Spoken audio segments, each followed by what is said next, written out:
ቅድስትና ብሩክ እንግዲህ ተጋቡ ማለት ነው።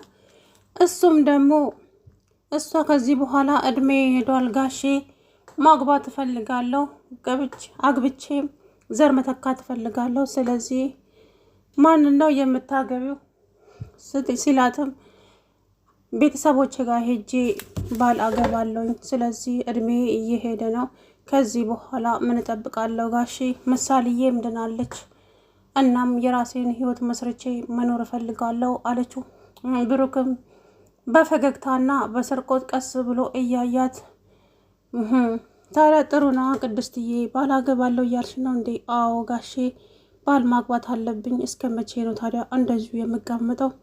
ሴት ነኝ እኮ ብዙ ነገር ያመልጠኛል። ስለዚህ ዘሬን መተካት አለብኝ አለችው። እሱም ደግሞ በደስታ ጥሩ ነው ቅድስትዬ፣ በጣም ጥሩ ነገር ነው እና እናስብበታለን። እስኪ ለማንኛውም አለ። ይሄ ነገር ግን ውስጡን በልቶታል ማለት ነው። ምክንያቱም እንዴት ነው ላግባት እንዴ አላግባት እንዴ የሚለው ነገር ጥያቄ ፈጥሮበት ነበረ። የምሳሌዬ ምኞት እንግዲህ ተሳካ ማለት ነው። ምሳሌ አባዬን አግቢው፣ አንቺ ከዚህ ቤት መሄድ አትችይም፣ እኔ በጣም ነው የምወድሽ። ስለዚህ አንቺ ከሄድሽ ከዚህ ከቤት እኔ እሞታለሁ፣ ያለ አንቺ መኖር አልችልም። ቅድስትዬ አንቺ እኮ እናቴ ነሽ። ደግሞ ታክመሽ ስትመጪ እናቴ እማዬ በይኝ አላልሽኝም እንዴ? ስለዚህ እናቴ ነሽ አንቺ፣ እኔን ጥለሽ የትም አትሄጂም እና ለአባዬ ሁሉንም ነገር እነግረዋለሁ አንቺ አባዬን እንደምትወጂው። ተይ እንጂ ቅድስትዬ፣ ነውር ነው እንደዚህ እኮ አይባልም። ይባላል፣ ለምን አይባልም?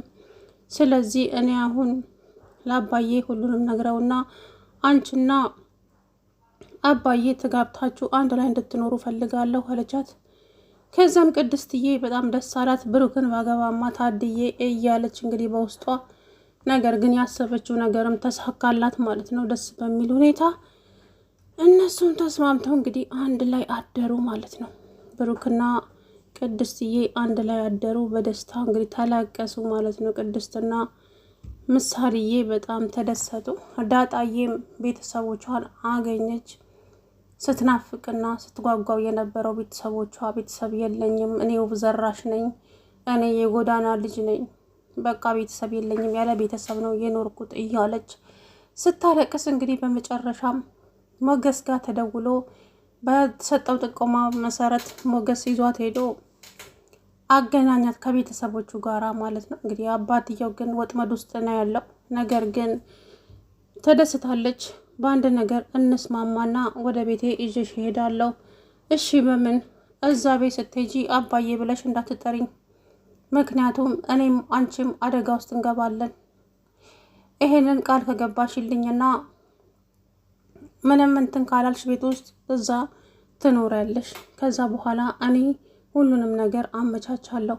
ግን አንቺ እዛ ቤት ውስጥ አባዬ ብለሽ ከጠራሽኝ ህይወቴም ይበላሻል፣ ሁሉም ነገራችን ይበላሻሽብናል፣ እቅዳችን ይበላሻል። ስለዚህ አንቺ ልጆቼን መስለሽ ዝም ብለሽ ኑሪ አላት። እሷም ወደ ቤተሰቦቿ ተቀላቀለች። ነገር ግን አንዲቷ እህትየዋ በጭራሽ ዳታን አትወዳትም።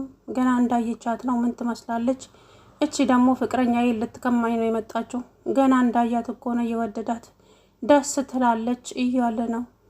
እማዬ እችን ልጅማ ከዚህ ቤት የሆነ ነገር አድርገሽ አባሪ፣ ተይኔ ልጅ አባትሽ እኮ ለትንሽ ቀን ነው እዚህ የምትቀመጠው ብሎ የለ እንዴ?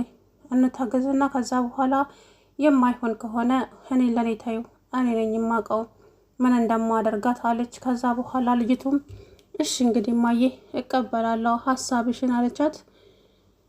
ያው ዳጣዬ መቦረቅ ጀመረች። ብሩክን በስም መጠራት እፈልጋለሁ፣ ከአንተ ጋር መሆን እፈልጋለሁ እያለች ነበረ። ከዛ በኋላ እሱም ደስ እያለኝ ነዋ፣ ደስ እያለኝ የኔ ልጅ በስሜ ትጠሪያለሽ፣ ምን ችግር አለው ታዲያ ዳጣዬ፣ አባት ሆንሻለሁ አላት። ከዛ በኋላ በጣም ተደሰተችና እውነት ቡራ በጣም አመሰግናለሁ፣ አንተ እኮ መልካም ሰው ነህ አለች።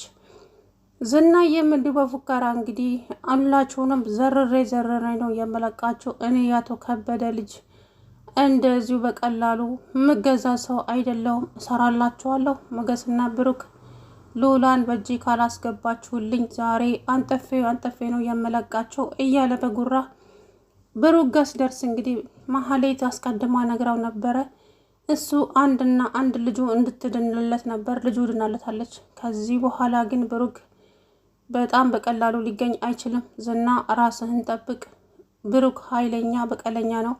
ስለዚህ ይበቀለናል። እኔንም ቢሆን ይገለኛል። ዞር በይ እባክሽን፣ አንቺ ደግሞ ምን ትፈሪያለሽ? ነይ አለና እጇን ጎትቶ ሄደው እንግዲህ ብሩክ ጋር ሉላን የት ነው ያደረጋችኋት? አሁን ቀጥ ብለ ሞገስ ያለበትን ቦታ እጄን ጎትተ አድርሰኛለሁ። ከዛ በኋላ ብሩክም እኔ አላቅም ያለበትን አላውቅም፣ ሞገስን ጠባቂ ነኝ እንዴ? ምን አቅልሃለሁ? በአቅም አልነግረህም። ከዛም ጉሮሮን አንቆ እንግዲህ አንድ በጠረባ ጣለው ብሩክን። ብሩክም ቀና አለና እንግዲህ ከበቂ በላይ በቦክስ አጠጥቶ ለቅቀው። ከዛ እሱም እንዴት እኔ እኮ ዝና ነኝ፣ አንተ አታቀኝም እንዴ? አንተ እኮ ሱሪ ላይ የምትሸና ነበር፣ ካሁን ጭራሽ እኔ ላይ እጅህን አነሳ ብሎ እንግዲህ ሊመታው ሲል እዛው ጋር ደጋግሞ ወቀጠው። ዝናዬ እዛው ወደቀ። ዳጣዬም ድንጋይ አነሳችና ዘራፍ አቃቂ ዘራፍ ማለት ጀመረች። ሰላም ውድና የተከበራችሁ የቻናል ቤተሰቦች እንዴት ናችሁ? ደህና ናችሁ ወይ? ለሁ ደህና ነኝ።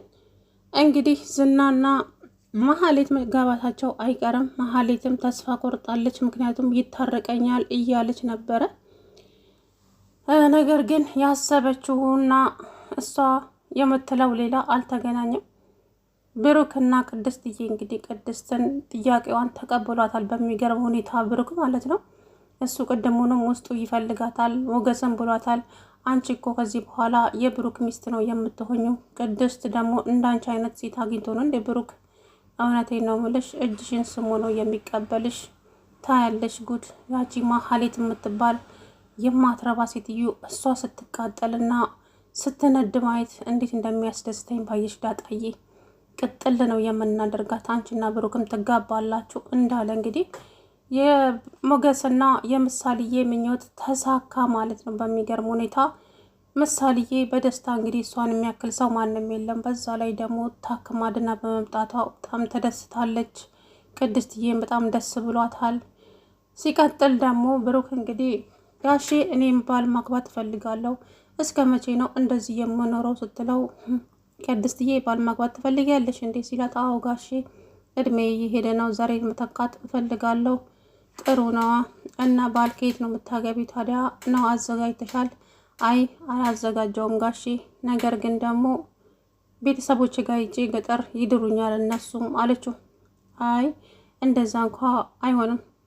እና ጋሼ ግን ማን ነው የምታገቢው? አራታውንም መረር ያለ ጥያቄ። ጋሼ አንተ ታገባኛለህ እንዴ አለችው። ማን? እኔ? አዎ ጋሼ። ምን ነው ትዳር ፈተህ የለ እንዴ? ምን ችግር አለው እኔን ብታገባኝ አለችው። እሱም ደግሞ አይ እንደው በድንገት ሆኖብኝ ነው እንጂ እንዳንቺ አይነት ሴትማ አንቺን ያገኘ ወንድ እኮ ታድሏል፣ ሎተሪ እየቆረጠ ማለት ነው። ስለዚህ ለማንኛውም አትጨናነቂ። ከዛን ቅድስት አንተና ማግባት የምፈልገው ስትል ራሷን በራሷ ደንግጣ ውሃ ላምጣ ነው ምን ብላ ተነስታ ሄደች። የዛም እሱ በሷ አባባል በጣም ተገረመና እች ልጅ እስከ ዛሬ ለካ ትፈልገኝ ነበረ እንዴ? ምሳሌዬ ምኞቷ ተሳካ እያለ እንግዲህ ብቻውን እያወራ ፈገግ እያለ እሷን በደስታ ብቻዋን እየሳቀች እንግዲህ በጣም ደስ ይላል። በመጨረሻ መሀሌት ጎዳና ነው የምትቀረው። ዝና እንደሆነ እንኳን ቤት ይቅርና ኮንቴነር ራሱ አይገዛላትም ለሷ ማለት ነው። ዝና ቤት ይገዛልኛል፣ ከዝና ጋራ ነው የምኖረው እያለች እየፎከረች አውላላ ላይ